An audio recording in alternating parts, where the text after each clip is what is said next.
Hey everyone, quite a while ago, I shared a video on the website about a pastor who was a cage match fighter. When I posted that video back then, I also reminded everybody that frequents the website for the prophetic news updates daily that this type of mindset was prophesied to be the norm in our day. I even did a sermon on that years ago, and it later became a video titled, "By Beholding Some Become Killers." So, this is nothing new. We all know that the mindset to beat on and even kill your fellow man was going to be the norm in society soon, in the last days. But I will admit, and yes, I know prophecy does say things like this were going to speed up near the end, but who would have thought it would have gone this fast? Check out this article I just received this morning. Look at the headline. There are now hundreds of churches encouraging the members to beat each other bloody because men are made for combat. Check it out. It says, can you love your neighbor as yourself and at the same time knee him in the face as hard as you can? American Christian mixed martial arts champion Scott Bam Bam Sullivan wonders in an interview with the Times. Today, it says, over 700 evangelical U.S. churches now integrate MMA, also known as cage fighting, into their ministry programs. The phenomenon has even been featured in a recent documentary film, 2014's Fight Church. And I think that's the thing that I touched on about a year ago, maybe 9 or 10 months ago. But check this out. I'm going to just show you a couple seconds of this video. And it's of this pastor. Check it out. And this ain't love.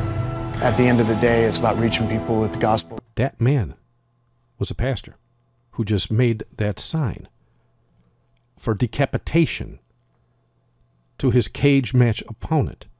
He is a pastor. He leads a large flock that are all in agreement with his crazed theology of beating your fellow man into oblivion and even death, as his bold body language just illustrated here.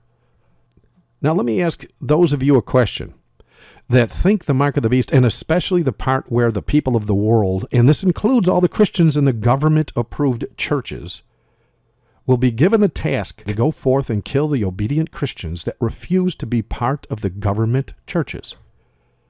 When you see pastors like this, who beat on their fellow man in cage matches, wherein some men have even died, and you see these kinds of churches growing in number by the hundreds in a comparatively short period of time.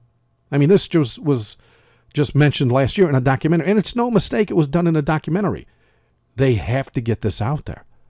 And why? Well, have you noticed the violent Hollywood movies for the last few decades? Or how about the violent sports?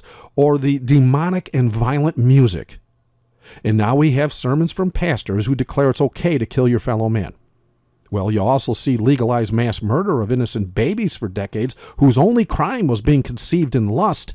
Or you see the legalized killing of people in doctor-assisted suicide in nearly every nation on earth now.